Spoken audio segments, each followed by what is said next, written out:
সম্মানিত দর্শক এবং শ্রোতাবৃন্দ, আমি যশোরী আপনাদের সকলকে জানাই আসসালামু আলাইকুম ওয়া রাহমাতুল্লাহ। যে বিষয়টি নিয়ে আপনাদের সামনে আজ কথা বলবো সেটি হচ্ছে জালেম এবং মাজলুম, মদ এবং জুয়া, নেশা, এই জিনিসগুলো আপনারা বুঝতে পারবেন। একজন মানুষ কেন খুনি হয়, খুন করার নেশা কেন থাকে, একজন মানুষ অপরাধ জগতের সাথে কেন জুড়ে যায়। কোরআনের দৃষ্টিতে মদ এবং জুয়া আর মদের যে আসল আসর প্রতিক্রিয়া মানুষকে কোথায় নিয়ে পৌঁছায় দেয়, এগুলি নিয়ে আপনারা এই ভিডিওতে শুনবেন। প্রথমে আসুন কোরআনের 4 নম্বর সূরা আন-নিসা এর 43 নম্বর আয়াতের শুরুতে বলা হচ্ছে, ইয়া আইয়ুহাল্লাযীনা আমানু লা তাকরাবুস সালাতা ওয়া আনতুম সুকারা হাত্তা তা'লামু মা তাকুলুন। তোমরা যারা ঈমান এনেছো শোনো, নেশাগ্রস্ত অবস্থায় তোমরা নামাজের কাছেও যাবে না যতক্ষণ তোমরা বুঝতে না পারবে যা তোমরা বলছো। তো নেশাগ্রস্ত অবস্থায় লোকেরা কি করে? নামাজের কাছে যায়। আর এই লোকগুলি আমাদের দেশের 3 লক্ষ মসজিদে যায়। এই নেশাটা কি? নামাজ পড়ার নেশা রয়েছে, কিন্তু এদের আল্লাহ নিষেধ করেছেন নামাজের ধারে কাছে যাওয়া নিষেধ। নেশাটা হলো হাত্তা তা'লামু মা তাকুলুন, যা তোমরা বলছো সেটি যদি তোমরা না জানো তাহলে তোমরা নেশায় রয়েছো। তাহলে চিন্তা করে দেখুন কারণ নামাজ হচ্ছে কিনা। আমরা যখন কোরআনের 2 নম্বর সূরা আল বাকারা 219 নম্বর আয়াতে দেখি, সেখানে আল্লাহ বলেন, ইয়াসআলুনাকা আনিল খামরি ওয়াল মাইসির, মানুষেরা তোমার কাছে নেশাকর বস্তু এবং মেহনত ছাড়া অর্জনকৃত মাল সম্পর্কে জিজ্ঞাসা করলে কুল, তুমি বলে দিবে, ফিহিমা ইসমুন কাবীরুন ওয়া মানাফিউ লিন-নাস, এই উভয় রয়েছে মহাপাপ, অবশ্য এতে মানুষের জন্য কিছু উপকারও রয়েছে। ওয়া ইসমুহুমা আকবারু মিন নাফইহিমা, কিন্তু উপকারের তুলনায় এতে ক্ষতি যে অনেক বেশি। এখন এই যে কথাগুলি আমরা জানলাম, নেশাকর বস্তু এবং মেহনত ছাড়া অর্জনকৃত মাল, এতে রয়েছে অনেক পাপ।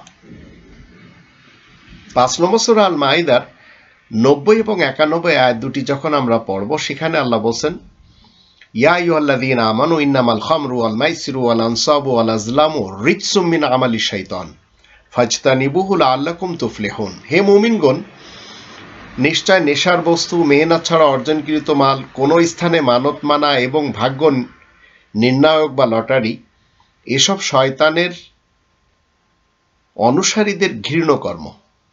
তাই তোমরা এসব কাজ থেকে নিজেদেরকে বাঁচিয়ে চলো, যেন তোমরা মুক্তি লাভে সক্ষম হও। তাহলে বোঝা গেল এই জিনিসগুলি, এই যে নেশা আর এই যে আপনি হালাতে মুস্কির হিসেবে রয়েছেন, এর জন্য আপনি মুক্তি পাচ্ছেন না। 91 আয়াতে বলা হচ্ছে, 91 নম্বর আয়াতে আল্লাহ রাব্বুল আলামিন কি বলছেন, ইন্নামা ইউরিদু শাইতানু আইয়ুকিয়া বাইনাকুমুল আদাওয়াতা ওয়াল বাগদা ফিল খামরি ওয়াল মাইসিরি ওয়া ইয়াসুদ্দাকুম আন যিকরিল্লাহ ওয়া আনিস সালাত ফাহাল আনতুম মুনতাহুন। নিশ্চয় শয়তান কি চায়? শয়তান চায় যেন তোমাদের মাঝে নেশাকর বস্তু ও সহজলভ্য অর্থের মাধ্যমে শত্রুতা এবং বিদ্বেষ সৃষ্টি হতে থাকে। এটি শয়তান চায়। মনে রাখবেন, এই শয়তান এরাও মানুষ। এই মানুষের মধ্য থেকে যারা এই জিনিসগুলো চায়, এরা সবাই শয়তান মানুষ। আর তারা তোমাদেরকে যেন আল্লাহ তাআলার স্মরণ থেকে ফিরে রাখতে এবং নামাজ থেকে ফিরে রাখতে পারে, আল্লাহর এই কোরআন থেকে স্মরণ রাখার জন্য, সরে রাখার জন্য এবং নামাজ থেকে দূরে সরানোর জন্য ফিরিয়ে রাখার কাজ করে শয়তান মানুষেরা। সুতরাং এখন তো এসব কাজ থেকে তোমরা বিরত হও। আর 92 আয়াতে বলা হচ্ছে, ওয়া আতিউল্লাহ ওয়া আতিউর রাসূলা ওয়াহদারু ফাইন তাওয়াল্লাইতুম ফাআলামু আন্নামা আলা রাসূলিনাল বালাগুল মুবিন। আর তোমরা সবাই আল্লাহ তাআলার অনুসরণ করো এবং বিশেষ বার্তাবাহক রাসূলের অনুসরণ করো আর নিজ রবের আযাব থেকে ভয় করে চলো। কিন্তু তোমরা যদি বিমুখ হও তাহলে জেনে রাখবে আমার বিশেষ বার্তাবাহক রাসূলের দায়িত্ব হচ্ছে পরিষ্কারভাবে পৌঁছে দেওয়া, এছাড়া আর কিছু না। তো এই আয়াতগুলি আমি আপনাদের সামনে তুলে ধরলাম। এবার আসুন, যারা নেশা করে, কেউ মদের নেশা করে, কেউ জুয়ার নেশা করে, আবার কেউ ক্ষমতার নেশা করে, কেউ ধর্মের নেশা করে। এরা পৃথিবীতে যেভাবে অশান্তি ছড়াচ্ছে সেগুলি এদের মুখ থেকে আমরা জানতে পারি। তাই একে একে আমি আপনাদের সামনে কিছু জিনিস দেখাবো, তাতে বুঝতে পারবেন এরা কেউ ক্ষমতার নেশায়, কেউ ক্ষমতাধরদের কাছে নিজেদের ব্যক্তিত্বকে বিক্রি করে দেওয়ার নেশায়, আবার কেউ মাস গেলে কর্মকর্তা কর্মচারীদের অর্ডার ফলো করে মানুষকে গুম করে, খুন করে, হত্যা করে এই যে মাস গেলে কিছু টাকা পাবে এই নেশায়, আবার কেউ ধর্মের নামে নেশায় মত্ত রয়েছে। এরা কখন কি বলে, কখন কি করে তা এরা জানে না। এদের সকলের কাজ হচ্ছে এরা এদের নেশার ভিতরে থেকে ধর্মকর্ম সব করবে, যা আল্লাহ নিষেধ করেছেন তারপরেও এরা মসজিদে যাবে, নামাজও পড়বে, ভালো ভালো কথাও বলবে, কিন্তু এদের নেশাটা ভিন্ন। এক একজনের এক এক নেশা। এবার আসুন নেশাখোরদের, যারা নেশাগ্রস্ত অবস্থায়, এদের কিছু উপমা আপনাদের সামনে তুলে ধরি এবং আপনারা খুব সহজভাবে বুঝতে পারবেন যে এরা এই নেশাগুলো করার কারণে জাতির কত ক্ষতি হচ্ছে। প্রথমে আমরা দেখব,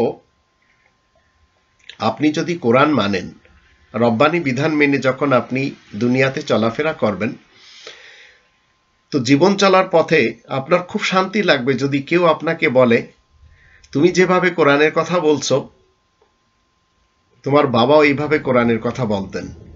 তা আমি আমার জীবনে অনেকের কাছ থেকে যখন এইসব কথাগুলি শুনি তখন আমার খুব ভাল লাগে। তো পৃথিবীর সবচেয়ে দামি এবং মূল্যবান জিনিসটা কি? মূল্যবান সম্পদ, আর সেটি হচ্ছে সুখ। এর ক্রেতা কিন্তু সবাই, নেশাখোরেরাও, এরাও কিন্তু এই সুখের ক্রেতা। কিন্তু এটি প্রদানকারী হলেন একজন, আর তিনি হলেন আল্লাহ। তো আপনাকে যদি আল্লাহ তাআলার বিধানের বিপরীত কেউ নিয়ে যে কোনো নেশাতে ফেলায়, মনে রাখবেন সে শয়তান। সে যেই হোক না কেন, মানুষের ভিতর থেকেই তো হবে। তা আমি সবসময় কিন্তু দুই ধরনের লোকদের বিরোধিতা করি, আর এই দুই ধরনের লোকেরা হচ্ছে ইবলিস এবং শয়তান। এরা সবাই তাগুতকে ধারণ করে চলে, আর এরা হচ্ছে কেউ দুর্নীতিবাজ পলিটিশিয়ান অথবা কেউ ধর্মজীবী মোল্লা। আমাদের দেশে লক্ষ লক্ষ কোরআনের হাফেজ রয়েছে। আমাদের দেশে 3 লক্ষ মসজিদ রয়েছে, 1,20,000-এর উপরে রয়েছে ধর্মের খোয়ার মাদ্রাসা। এইসব জায়গা থেকে কখনো একটি জিনিস ছাড়া আর কোনো জিনিস আবিষ্কার করা হয়নি, আর সেই জিনিসটি হচ্ছে ষড়যন্ত্র, যা কন্টিনিউ করে চলেছে একজন আরেকজনের বিরুদ্ধে। পলিটিশিয়ানরাও ঠিক সংসদে বসে সাংসদ সেজে তারা সবাই একই কাজ করে, আর এরা হিংসা, ঘৃণা, বিদ্বেষ এইগুলি ছড়ায়। ধর্মের খোয়ার মাদ্রাসাগুলি ঢেলাকুলুক তৈরি শিক্ষা দিয়েছে, ভিক্ষাবৃত্তি শিক্ষা দিয়েছে, বলৎকার শিক্ষা দিয়েছে, আবার শিক্ষা দিয়েছে ধর্ষণ। আপনারা যদি আমার কথার সাথে একমত না হন কোনো সমস্যা নেই আমার। এবার আসুন, জাহান্নামে মানুষকে কিভাবে ডেকে নিচ্ছে আমাদের দেশের নেশাখোর পলিটিশিয়ানরা, এই বোনটি কিভাবে বলছেন আসুন একটু শুনে নি।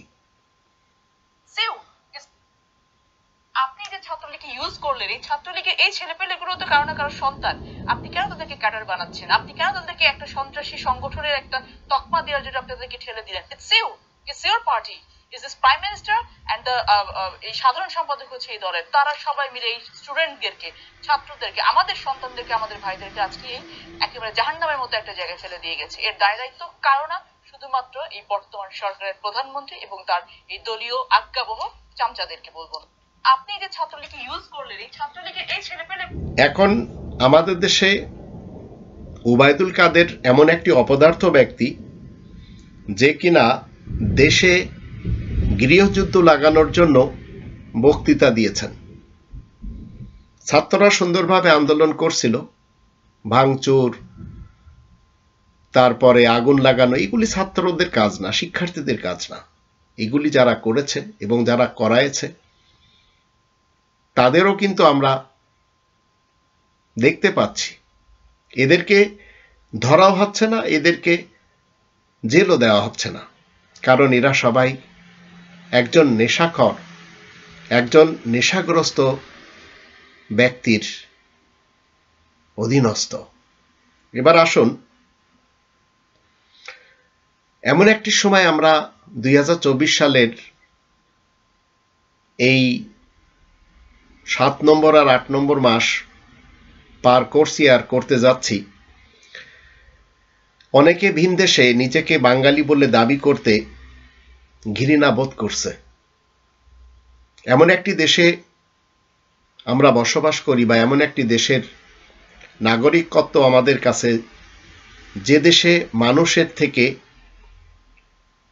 মেট্রো রেলের দাম অনেক বেশি। এগুলি সব নেশাগ্রস্ত লোকদের আমরা দেখতে পাচ্ছি। যদিও এক শ্রেণীর পুলিশ, আইনজীবী, শিক্ষক, প্রবাসী এবং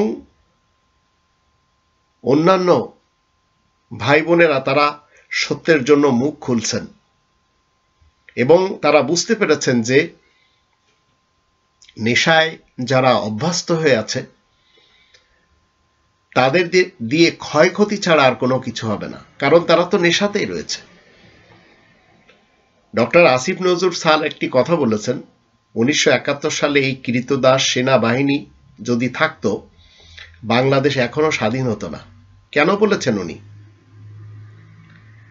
কারণ এদের যারা ঊর্ধ্বতন কর্মকর্তা কর্মচারী, এদের যে নেশা, সেই নেশাটা মানুষ জেনে গেছে। তাদের দুটি নেশা, একটি হচ্ছে দৈহিক চাহিদা পূরণ করার জন্য, আরেকটি হচ্ছে তাদের অবৈধভাবে মাল দৌলত অর্জন করার জন্য যে নেশা, সেই নেশায় এরা অভ্যস্ত হয়ে আছে, এখান থেকে বেরিয়ে আসতে পারছে না।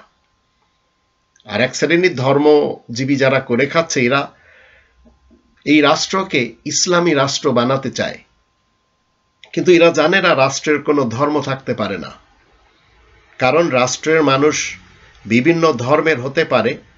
রাষ্ট্র সকল মানুষের জন্য ন্যায় এবং ন্যায় বিচার বলেন, ন্যায্য পাওনা, এগুলি দিবে। রাষ্ট্র এটি দেখবে না যে এ ইসলামের না অন ইসলামের। তা আমাদের দেশ এমন কিছু জীবিত মির্জাফরদেরকে চিনে ফেলেছে, আবার অনেকে মৃত্যুবরণ করেছে। তাদের ভিতরে অনেকে দেখবেন টক শোতে এসে খুব সুন্দর সুন্দর কথা বলে, আবার তাদের অনেকের ইতিহাস আপনারা যখন ঘাঁটবেন, কারোর বাবা ৬,০০০ কোটি টাকার চোর, সেই নেশাগ্রস্ত ব্যক্তির সন্তান সুন্দর সুন্দর কথা বলে। অনেকে পার্টি বদলায় টাকা পয়সা অর্জন করে টক শোতে বসে খুব সুন্দর সুন্দর কথা বলে। এদের দিয়ে বাংলাদেশের 1 টাকার উপকার হয়নি। আবার এই যে মির্জাফরগুলো,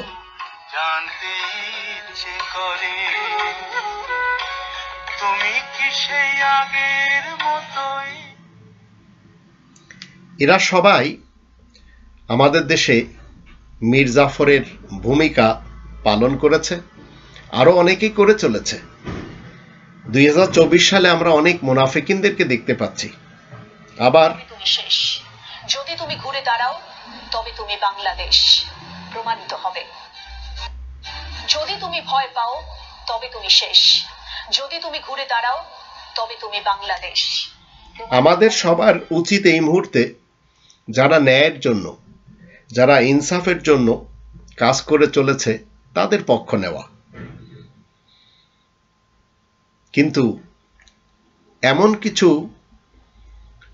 নেশাগ্রস্ত লোক আমাদের দেশকে দোজকের দিকে ঠেলে দিচ্ছে, তার ভিতর থেকে আবার অনেকে বেড়ে আসছে। যেমন ধরুন, বলছি আতিফ আহমেদ সজীবের কথা। চলমান পরিস্থিতিতে এই পেশাটির উপর চরম ক্ষোভ আর হতাশা থেকে খুব সম্প্রতি চাকরি ছেড়েছেন তিনি। সম্প্রতি এখন ইনি চাকরি কেন ছেড়ে দিলেন? ইনি তো একটা নেশার ভিতরে ছিলেন, কিন্তু সেই নেশা থেকে ইনি বেরিয়ে আসছেন। যেমন আল্লাহ বলছেন যে তোমরা নেশাগ্রস্ত অবস্থায় নামাজের কাছে যাবে না। আর সেই নামাজটা কি?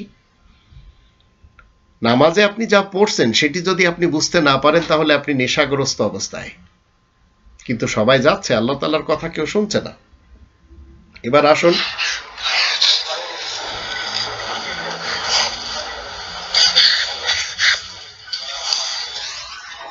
ক্ষমতার নেশা এই লোকটিকে কাঁদিয়ে দিয়েছে।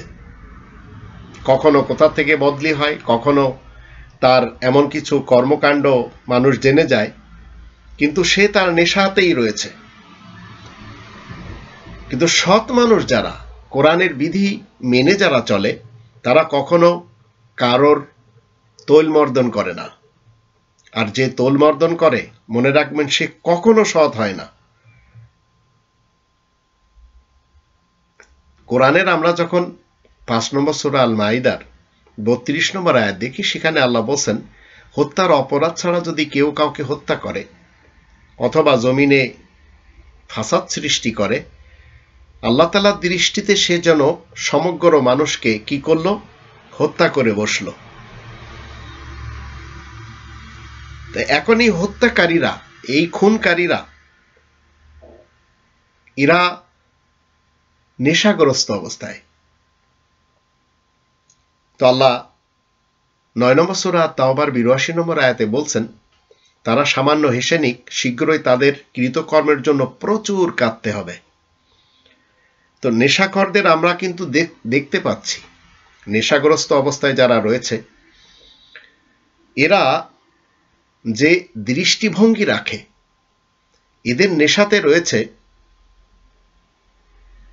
মানুষ খুন করা, মানুষ গুম করা, মানুষ হত্যা করা, ধর্মের নামে, পলিটিক্সের নামেও। আর গণহত্যার পর লাশের সাগরের দিকে এই যে বুর্জোয়া শ্রেণী নেশাখোর এক পলকও তাকাবে না। অথচ এই নেশাখোরেরা কিছু ভাঙ্গা ইট, কিছু কাঠ, কিছু সিমেন্ট, এসব যখন দেখবে তখন কিন্তু তাদের কান্নার রোল পড়ে যায়। সেটিও কিন্তু জাতি দেখে চলেছে, ইতিহাস এইভাবে বলছে। কিন্তু আপনাকে আমাকে কোরআনের বিধান মেনে জীবন কাটাতে হবে। তো এমন জীবন আপনি আমি যদি গঠন করে মরতে পারি, তাহলে মানুষ আপনার আমার মৃত্যুতে মিষ্টি বিতরণ করবে না। আপনি হেসে খেলে চলে যাবেন, আর পিছনে যারা থাকবে তারা সবাই আপনার জন্য কাঁদবে। কিছুদিন পূর্বে আমরা যেটি দেখলাম, গুলি চালানোর যে স্টাইল নেশাখোরদের, আবার হেলিকপ্টার থেকে, সেটি নিয়ে ইনি কি বলতে চাচ্ছেন? সদস্যের ময়নাল তার নাম, তার সন্তান নিহত হয়েছে এবং আপনি তাদের উপরে গুলি চালিয়েছেন। কিন্তু আপনার গুলি চালানোর নমুনা দেখলে এটা বোঝা যায় যে আপনি হেলিকপ্টার ব্যবহার করে সাউন্ড গ্রেনেড গুলি চালিয়েছেন, যে কারণে দুটো শিশু কয়েক তালের উপরে থেকে, জানালার ভেতর থেকে তার উপরে গুলি লেগেছে, মারা গেছে। আরেক শিশু। এখন কেমন নেশা যে আপনি হেলিকপ্টার দিয়ে মানুষ মারছেন এবং তাতে মৃত্যুবরণ কারা করছে? জান্নাতি শিশুরা, যারা এই পৃথিবীতে বাঁচতে এসেছিল, যারা খুব ক্ষুদে, 5 থেকে 12 বছরের মাঝে অনেকেই চলে গেছেন, এরা তো সব জান্নাতি। এদের এই কালেও তো এরা জান্নাতের জীবন কাটাচ্ছিল। পরকালেও এরা জান্নাতে চলে গেছে, কিন্তু এদেরকে বাঁচতে দেওয়া হলো না। কাদের পক্ষ থেকে? যারা দোজকের নেশায় নেশাগ্রস্ত। এবার আসুন, ধর্মজীবী মৌলবী সমাজ।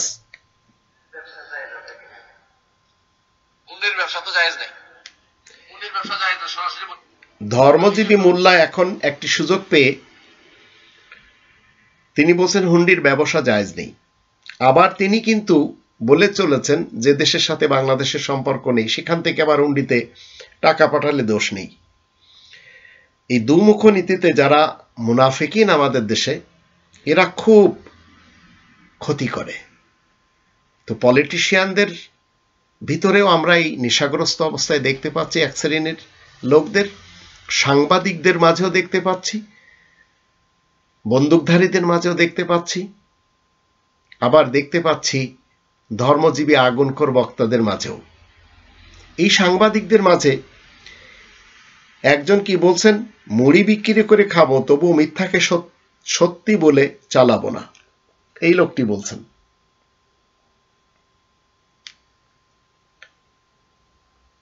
একটি ভালো কথা, কিন্তু আদৌ কি ইনার? এবার আসুন আমরা আবার দেখি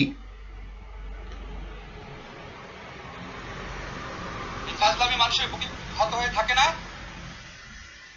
আজকে আবু সাঈদের বুকে এইভাবে গুলি করার পর এজাহারে লেখা হয়েছে আন্দোলনকারী ইফতাত পেলে ফাজলামি করেন আমাদের সাথে। এই ফাজলামি মানুষের বুকে ক্ষত হয়ে থাকে না? কতজনকে মারবেন? আমাদের সন্তানরা আমাদের সাহস দেয় এখন, আমাদের কিশোররা আমাদের সাহস দেয় এখন। আমরা ভয় পাই না, আমরা অত্যাচারের ভয় পাই না। এই হত্যাকাণ্ডের বিচার করতে হবে, এখানে কোনো ছাড় নাই। এখন আমাদের দেশে যারা মানুষ মারার নেশাতে বেভোর হয়ে আছেন, তারা কি এই ধরনের কথা শুনবেন? শুনবেন না তো। কারণ আমাদের দেশে বিচার ব্যবস্থা, আমাদের দেশে বন্টন ব্যবস্থা, আমাদের দেশে শিক্ষা ব্যবস্থা, এগুলি সব শেষ করে দেওয়া হয়েছে।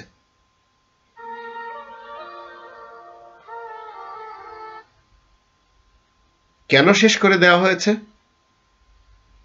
কারণ একটি জাতি যে ঘুরে দাঁড়াবে, একটি জাতি যে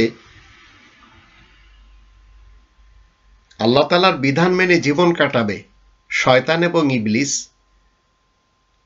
এরা কখনো চায় না যে মানুষ আল্লাহওয়ালা হয়ে যাক। খনিজ সম্পদের অর্থ দিয়ে প্রত্যেকটি মানুষকে দাঁড় করানোর জন্য আল্লাহ হুকুম দিয়েছেন, ও আসলিহু যাতা বাইনিকুম, 8 নম্বর সূরা আল আনফালের প্রথম আয়াত। তো আমাদের দেশে প্রচুর খনিজ সম্পদ রয়েছে, আর লোক রয়েছে মোটে 18 কোটি। 18 কোটি মানুষ যদি 1 কোটি করে টাকা পায় খনিজ সম্পদের অর্থ দিয়ে, তো দেশ তো এমনিতেই বড় লোক। তো এই টাকা যদি গভর্নমেন্ট তাদেরকে না দেয়, আর এই টাকাগুলি যদি গভর্নমেন্ট অবৈধভাবে তার পেটুয়া বাহিনী যারা রয়েছে, তার সাথে যারা তার নেশায় অভ্যস্ত রয়েছে, এরা কি করছে? বিভিন্নভাবে আত্মসাৎ করে ভিন দেশে পাচার করছে। কোরআনের আমরা যখন 65 নম্বর সূরা আত-তালাক এর 7 নম্বর আয়াত দেখি, সেখানে বলা হচ্ছে লিউনফিক যু সাআতিম মিন সাআতি ওমান কুদিরা আলাইহি রিজকুহু ফালিউনফিক মিম্মা আতাহুল্লাহ লা ইউকাল্লিফুল্লাহু নাফসান ইল্লা মা আতাহা সায়াজআলুল্লাহু বা'দা উসরিন ইউসরা। বিত্তশালী ব্যক্তি যারা রয়েছে তার বিত্ত অনুযায়ী ব্যয় করবে। বিত্তশালীরা, যে ব্যক্তি সীমিত পরিমাণে রিজিক প্রাপ্ত, সে আল্লাহ যা দিয়েছেন তা থেকে ব্যয় করবে। আল্লাহ যাকে যা দিয়েছেন তদপেক্ষা বেশি ব্যয় করার আদেশ কাউকে আল্লাহ দেন না। আর আল্লাহ কষ্টের পরে কি দেন? সুখ দেন। 8 নম্বর সূরা আল আনফালের প্রথম আয়াতে যেভাবে আল্লাহ বলছেন খনিজ সম্পদের অর্থ জনগণ পাবে, তো জনগণ যখন খনিজ সম্পদের অর্থ পাবে, তখন তো সেই অর্থ দিয়ে সবাই বড়লোক হবে। তো বড়লোক হওয়ার সাথে সাথে আল্লাহ রাব্বুল আলামিন কি বলছেন? 8 নম্বর সূরা আল আনফাল এর 41 নম্বর আয়াতে যে কোনো লাভ থেকে যা কিছু মানুষের আল্লাহ বলছেন যে অর্জন হবে, তারা যদি আল্লাহ বিশ্বাসী হয় এবং পরকাল বিশ্বাসী হয় তাহলে খুমুস দিবে, 5 ভাগের 1 ভাগ। আপনি 100 টাকা লাভ পেয়েছেন, তাহলে আপনাকে 20 টাকা দিতে হবে যদি আপনি আল্লাহ বিশ্বাসী এবং পরকাল বিশ্বাসী হন। আর এটি 41 নম্বর সূরা হামিম আস-সাজদা এর 7 নম্বর আয়াত মতে এবং 8 নম্বর সূরা আল আনফালের 41 নম্বর আয়াত মতে। তবে যদি আপনি না দেন, তারপরেও আপনি স্বাধীন, কারণ ইসলাম মান্য করার ব্যাপারে কোনো বল প্রয়োগ নেই। আর সেটি 2 নম্বর সূরা আল বাকারার 256 আয়াতের শুরুতে বলা আছে লা ইকরাহা ফিদ্দিন। আর আল্লাহ আমাদের সবাইকে এমনভাবে সৃষ্টি করেছেন, যে যে এলাকাতেই সৃষ্টি হোক না কেন, যে যে দেশেই সৃষ্টি হোক না কেন, পুরা বিশ্ব আল্লাহ তাআলার একটি রাষ্ট্র, যেটি 67 নম্বর সূরা আল মুলকের প্রথম আয়াতে বলা হচ্ছে তাবারাকাল্লাযী বিয়াদিহিল মুলক। এখান থেকে মোড়লেরা কি করেছে, 214টি দেশ আলাদা আলাদা তৈরি করে নিয়েছে। কোনো দেশ গরিব, কোনো দেশ বড়লোক, আবার বড় লোকেরা চায় না গরিবরা বড় হোক। কিন্তু খনিজ সম্পদ সব জায়গায় রয়েছে বিভিন্ন আকারে, কারোর কাছে স্বর্ণের খনি, কারোর কাছে গ্যাসের খনি, কারোর কাছে মাছের খনি, কারোর কাছে ফসলের খনি, এইভাবে সব রয়েছে। কিন্তু ধর্মজীবী করে যারা খাচ্ছে, দুর্নীতিবাজ করে যারা পলিটিক্স করে চলেছে, এরা সবাই মিলেজুলে এক হয়ে এরাই লুটপাট করে, এরাই জীবনে ভিআইপি হয়ে জীবন কাটাচ্ছে আর বাকিদেরকে গরিব রাখছে। আরব ইতিহাসের মুহাম্মদ নামক একজন ব্যক্তি, যাকে মূর্খ সমাজ মুহাম্মাদুর রাসূলুল্লাহ মনে করে, তো মুহাম্মদ ইবনে আব্দুল্লাহ মুহাম্মাদুর রাসূলুল্লাহ তো হতে পারে না, দুইজন দুই মেরুর, একজন কোরআনের মুহাম্মাদুর রাসূলুল্লাহ যেটি চলমান, আয়াত প্রচারের কারণে প্রশংসিত আল্লাহ তাআলার দৃষ্টিতে, আর এই উপাধিটা হচ্ছে মুহাম্মদ, আর আল্লাহ তাআলার বার্তাবাহক রাসূল এবং খাতামান নাবিয়িন, সকল নবীদের সিলমোহর। তো এই ডিগ্রিগুলি কখনো একজন ব্যক্তি যার নাম মুহাম্মদ ইবনে আব্দুল্লাহ, সে তো হবে না। তার ইতিহাস যখন আমরা পড়ি, মানুষের কাছ থেকে বিভিন্নভাবে লুটপাট করে নিজের সংসার চালাতো, বড় বড় যুদ্ধ তার করতে হয়েছে, 23 বছরে 57টি যুদ্ধ করতে হয়েছে, আর দৈহিক চাহিদার জন্য 21টি বিয়ে করতে হয়েছে, তার ভিতরে 2টি গার্লফ্রেন্ড বিয়ে ছাড়া, আবার 6 বছরের কন্যাকেও ছাড়েনি। সেই লোকটি কিনা 10 জনকে জান্নাতে সুসংবাদ দিয়েছে, অথচ কোরআনের মুহাম্মাদুর রাসূলুল্লাহ ওয়া খাতামান নাবিয়িন দ্বারা সত্যায়িত কি 46 নম্বর সূরা আল আহকাফের 9 নম্বর আয়াতে বলা হচ্ছে কুল মা কুনতু বিদআম মিনার রাসূল, তুমি বলে দাও আমি রাসূল হিসেবে নতুন কোনো রাসূল নই। ওয়ামা আদরি মা ইউফআলু বি ওয়ালা বিকুম, আমি জানি না আমার সাথে কি করা হবে আর তোমাদের সাথে বা কেমন ব্যবহার করা হবে। ইন আত্তাবিউ ইল্লা মা ইউহা ইলাইয়া ওয়া মা আনা ইল্লা নাযীরুম মুবিন, আমি শুধু সেই ওহীর অনুসরণ করি যা আমার দিকে করা হয়, আর আমি স্পষ্ট সতর্ককারী ছাড়া কিছু নই। কিন্তু নামের মুহাম্মদ ইবনে আব্দুল্লাহ, এই লোকটি 10 জনকে জান্নাতের সুসংবাদ দিচ্ছে।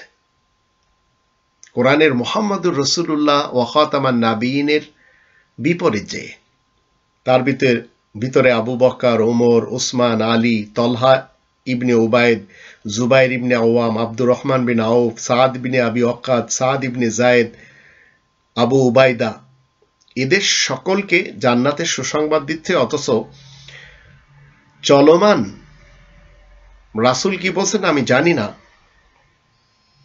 আমি জানি না আমার সাথে কি ব্যবহার করা হবে আর তোমাদের সাথে বা কেমন ব্যবহার করা হবে। তো আজ আমরা 2024 সালের যে ইতিহাস আমাদের দেশে দেখছি, যারা নেশাগ্রস্ত অবস্থায় রয়েছে এবং একজন সেই নেতানিয়াহুর চরিত্রের উপরে উপনীত, শুধু মানুষ খুন করা হচ্ছে তার নেশা, তো সে একা তো নেশা করছে না, সে এমন একটি জুয়ার আসর বসিয়েছে যে আরো কিছু লোক তার সাথে দিচ্ছে আর মানুষ মেরেই চলেছে। তো যে ইতিহাস আপনি চোখের সামনে আজ দেখতে পাচ্ছেন, সেটি নিয়ে যে কত মিথ্যাচার হচ্ছে, একটু পিছনের 1971 থেকে আজ 2024 সালের ইতিহাস যা আপনি আমি দেখিনি, সেগুলি নিয়ে কত মিথ্যাচার হতে পারে একটু চিন্তা করে দেখুন এই নেশাগ্রস্ত অবস্থায় যারা রয়েছে এদের দৃষ্টিতে। এখন আপনি যদি মিথ্যাকে সত্য বলেন আর সত্যকে মিথ্যা বলেন, এটি আপনার একটি আর্ট বা আপনার একটি নেশা। আর পৃথিবীতে যদি রাষ্ট্রপ্রধানদের মধ্যে কোনো রাষ্ট্রপ্রধানের মিথ্যার জন্য নোবেল প্রাইজ পাওয়ার উপযুক্ত বলা হতো, তাহলে আপনারা সবাই জানেন কার নাম বলা হতো।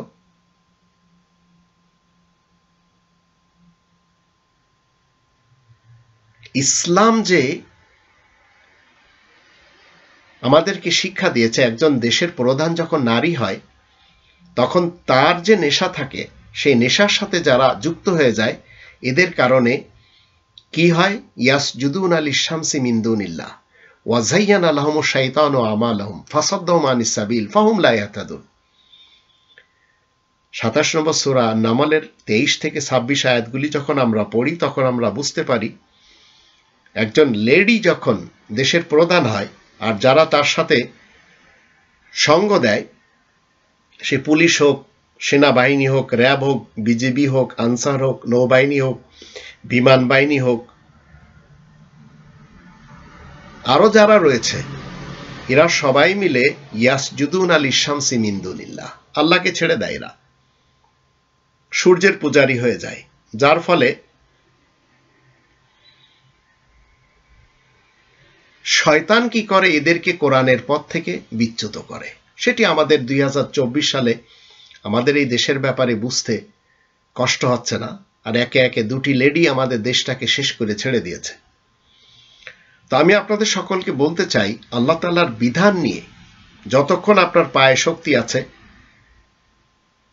দৌড়তে থাকেন, আর যদি ক্লান্ত হন তাহলে হাঁটতে থাকেন। তবুও স্বার্থপর নেশাগ্রস্ত অবস্থায় যারা রয়েছে তাদের কাছে কখনো মাথা নত করবেন না। আর যদি করেন তাহলে মনে রাখবেন, একজন সুন্দর মানুষের থেকে একজন বিশ্বস্ত মানুষ, তার মূল্য অনেক বেশি।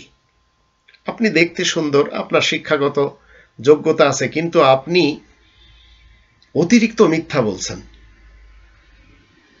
তো অতিরিক্ত মিথ্যার নেশাতে যারা রয়েছে তাদের যদি আপনি সাপোর্ট করেন তো কখনো কেউ আপনাকে বিশ্বাস করবে না। এটি সব সময় আপনাকে আমাকে মনে রাখতে হবে। আপনি যদি সুশিক্ষায় শিক্ষিত হতে চান তাহলে মাথা নিচু করে শিখুন, আর যদি আপনি সত্যের সাথে বাঁচতে চান তাহলে মাথা উঁচু করে বাঁচুন। এটি তো কোরআন আমাদেরকে শিক্ষা দিচ্ছে। জীবনে কিছু কিছু প্রশ্ন থাকে যার উত্তর কখনো মেলে না, কিছু কিছু ভুল থাকে যা শুধরানো যায় না, আর কিছু কিছু কষ্ট থাকে যা কাউকে বলা যায় না। কিন্তু আপনি কষ্টের কথাগুলি আল্লাহ তাআলাকে বলেন।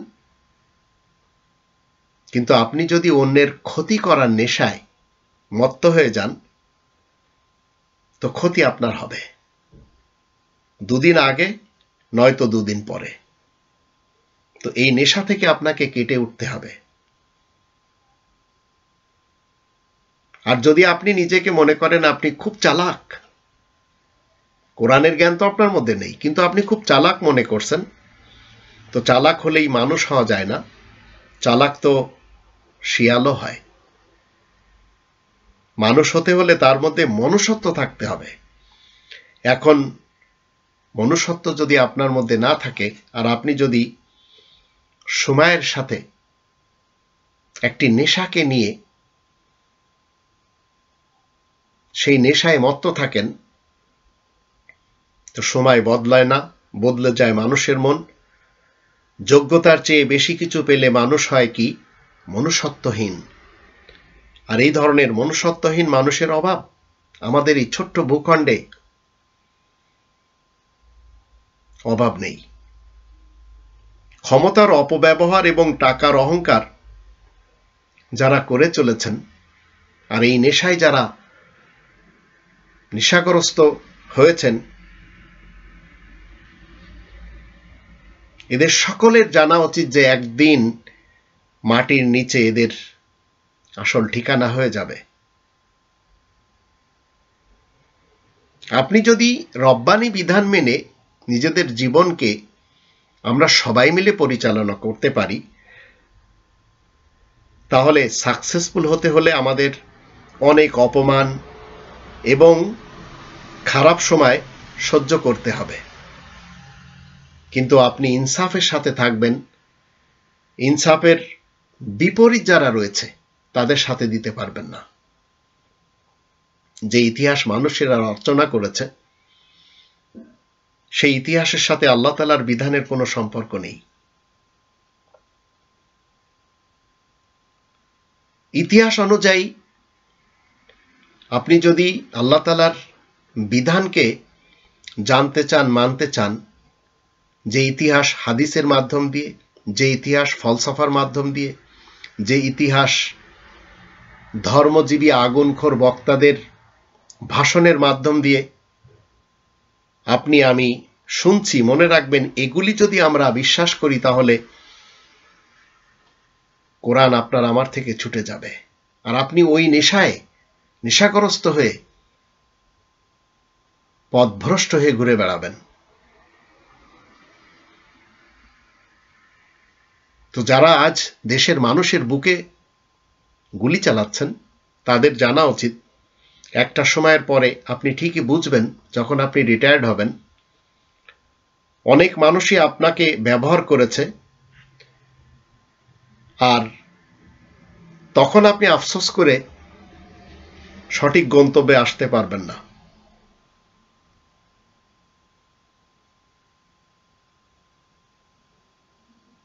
ভুল পথে যদি আপনি এগোন, আর ভুল পথকে যদি আপনি সঠিক পথ মনে করেন, আর এই নেশাতে যদি আপনি থাকেন, তাহলে মনে রাখবেন আপনি কটা টাকাই পাবেন, কিন্তু আপনি কি জিনিস খোয়াবেন সেটি একটি সময় আপনি অবশ্যই বুঝবেন যে আপনি যে নেশায় ছিলেন সেই নেশাটা আপনার সঠিক ছিল না। এবার আসুন এই বোনটির কথা একটু শুনে নিন।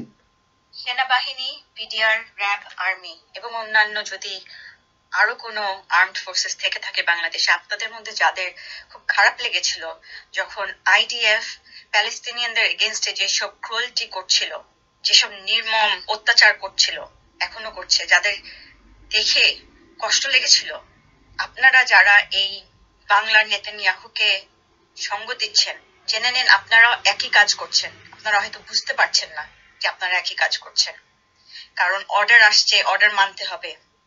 বড় অর্ডার তো উপরওয়ালার, তার কাছে তো কৈফিয়ত দিতে হবে যে আপনি আপনার পাওয়ার থেকে, আপনার জায়গা থেকে আপনি জাস্টিস করেছেন না ইনজাস্টিসের সাথে ছিলেন।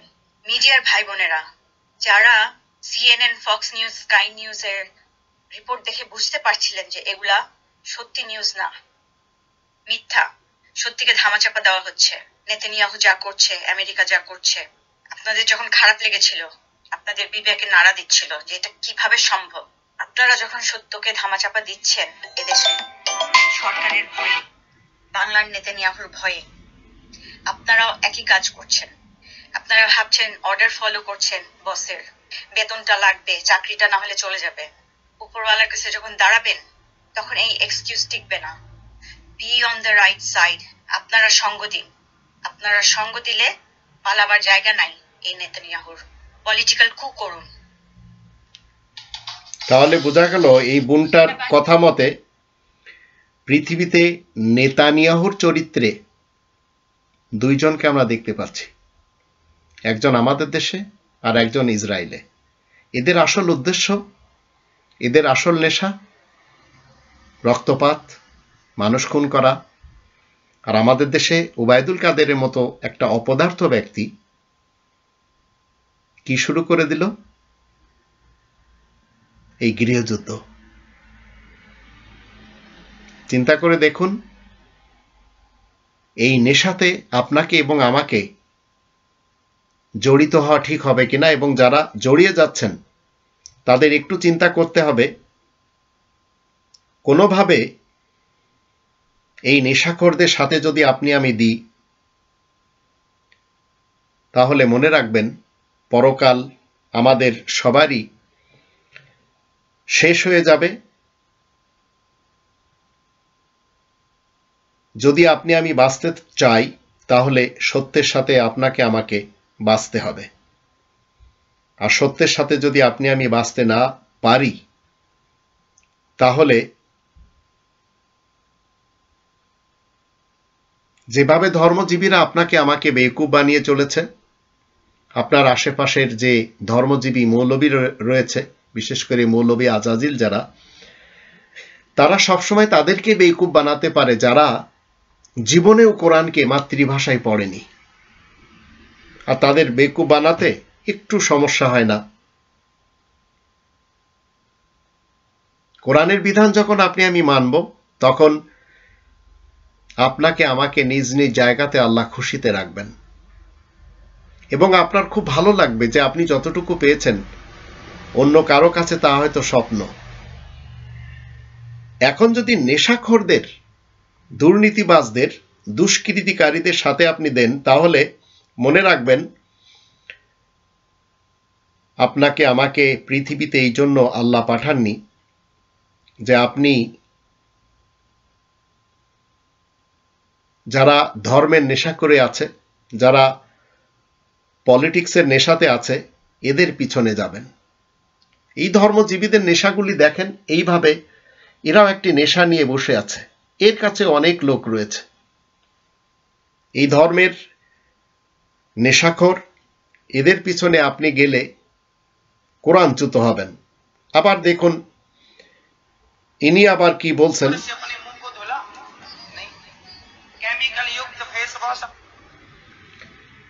ইনি এমন কিছু কথা বলছেন যেগুলি আপনারা যদি পালন করেন, বিশেষ করে शुद्ध गाय का गोबर, इस गोबर से नहाने से चमड़ी का कोई भी रोग हो। ইনি বলছেন যে শুদ্ধ গোবর দিয়ে যদি আপনারা গোসল করতে পারেন, তো আপনাদের চামড়ার কোনো সমস্যা হবে না। আবার এখানে দেখেন নেশা কি, কখনো কি এই মূর্তি ওয়াইন পান করবে?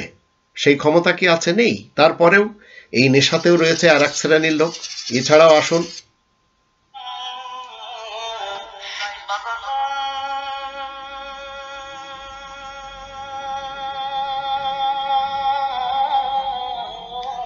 এও একটি নেশা। শুধু একটি বাজান বলার জন্য ওনার লাগতেছে 30 সেকেন্ড। এবার আসুন, আবু বকর তো হজ করছেন 2 বার, একবার নিজে একবার নবীর সাথে। আমি জীবনে কয়বার হজ করছি এখন আর মনে নাই, আগে গুনতাম। ইনি বলছেন, ইনি কওমি মাদ্রাসার একজন